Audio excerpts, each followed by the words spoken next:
Yo, what's good, social media? Dion Cheese here. And I'm coming all the way from Wild Mares, the home of Angry Deer and Violent Squirrel. Today, I'm going to just take a little bit of time to leave y'all with a simple message. So, if you have an e-bike out there right now and you're contemplating buying an e-bike, and I know, like I said, there's a lot of fantastic choices out there today. It's a lot of bikes that's out there that, that people want to buy, they're interested in. You got like the new aerial riders, you got the King Goat, you basically had bikes like this one, like the Spark Javelin. So you need to ask yourself the one question. And that one question is your bike future proof? Is your bike not going to be impounded when you ride down the road? So before you make that next purchase, and next time you see a reviewer, ask them the questions. Ask them, hey, is this bike future proof? Am I going to be able to get parts tomorrow if that company goes out of business? You want to be able to maintain your bike. Like I said, like this bike right here that I'm sitting on right now, the Spark Javelin, is the perfect example because this bike comes with parts that you can buy from any basically Alibaba site or whatever, right?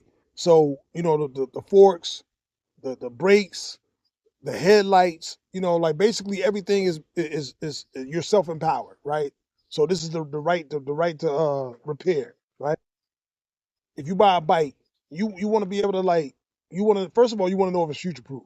Are you going to be riding down the street and you see the popo coming, you know, ask yourself, am I gonna be considered legit? Like I said, you can lie all day, but the lie is only gonna last for so long.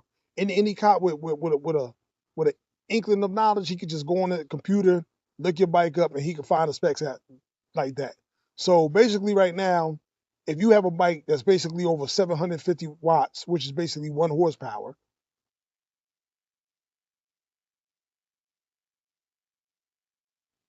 and it's 20 miles per hour with pedal assist only, uh you got up to 20 miles per hour, and then you got like saying throttle, basically a class 2 e-bike. So if your bike is more than the class 2 e-bike, and like I said, your bike can go 28. So right now, 28 miles per hour is like long gone, like it was like yesterday. So nowadays, the average e-bike nowadays, the average basically generic, cheap, never heard of brand, they easily hitting 30 to 35 miles per hour, right? So if you want to spend like a little bit more money, maybe like 1,800 or whatever, you're getting speeds up to like maybe like 40 miles per hour, right? 2,000, definitely getting those speeds, right? So now you have to ask yourself, are you willing to gamble your $2,000? Because you're not getting away on the e-bike. And I know a lot of people, oh, I outrun. Listen, you might outrun them today, you might cut through a little alleyway, but once they got you in sight and they got a description of you, they're going to get you the next time. So it's a game of cat and mouse. So you got to ask yourself, you know, the one thing, like I said, is my bike legit? Can I register my bike? You know, or am I going to be riding my bike as legal today, and then tomorrow you riding your bike, they come and take your shit. You looking around, you got the dumb look on your face. They put your shit up on a flatbed. You're riding off. So like I said, before you do that, before, you like I said, I see a lot of influencers out there. Like I said, they want to sell. All we want is your money. We sell bike safety.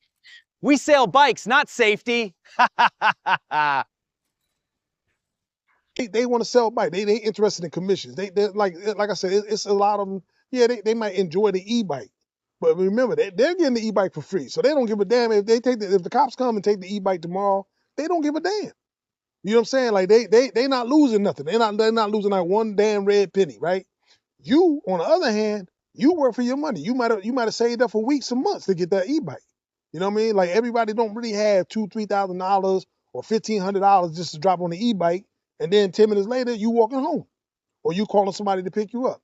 So, like I said, just keep that in mind. So the next time before you go to buy, ask that influencer, is your bike future proof?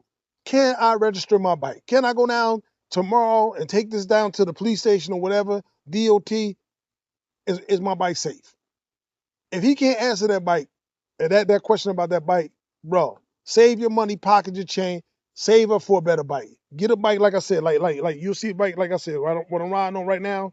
And I'm gonna back out a little bit so you can see what I'm talking about. This bike right here, right, as you can see, this is a Spark Javelin, right? This comes from Spark Cycle Work. This e-bike comes with a VIN number, All right, it comes with a VIN number.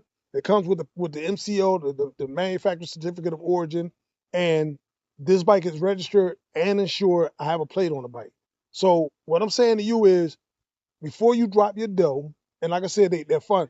Either get you a pedal bike that fits the law, know the laws in your area. Because like I said, at the end of the day, like they said, ignorance of the law is no excuse. So you figure it out. Like I said, if you write a comment and that person who's interviewing you, that's reviewing this bike, fuck how fast it go. Any bike nowadays, you can easily get an e-bike that go 40 to 50 miles per hour for fairly cheap. And like I said, it's gonna be some caveats to that. Like I said, is your battery UL certified? Uh, is the motor legit? Like far as like, is it made by a well-known manufacturer, or is it off-brand? You know what I mean? So like I said, it sounds good. They got oil-cooled motors and this and that. But like I said, if that motor overheats or it goes like, can you get another one tomorrow? Ask yourself these questions. These are the important questions that we need to ask. And I think that a lot of y'all are missing. So with that being said, I'm gonna end this video. Peace out. And hopefully, like I said, I'll be bringing more videos, something like, a little bit more informative. Like I said, I'm not here to sell you anything. I'm here to help you. Dion Cheese, and I'm out. Peace.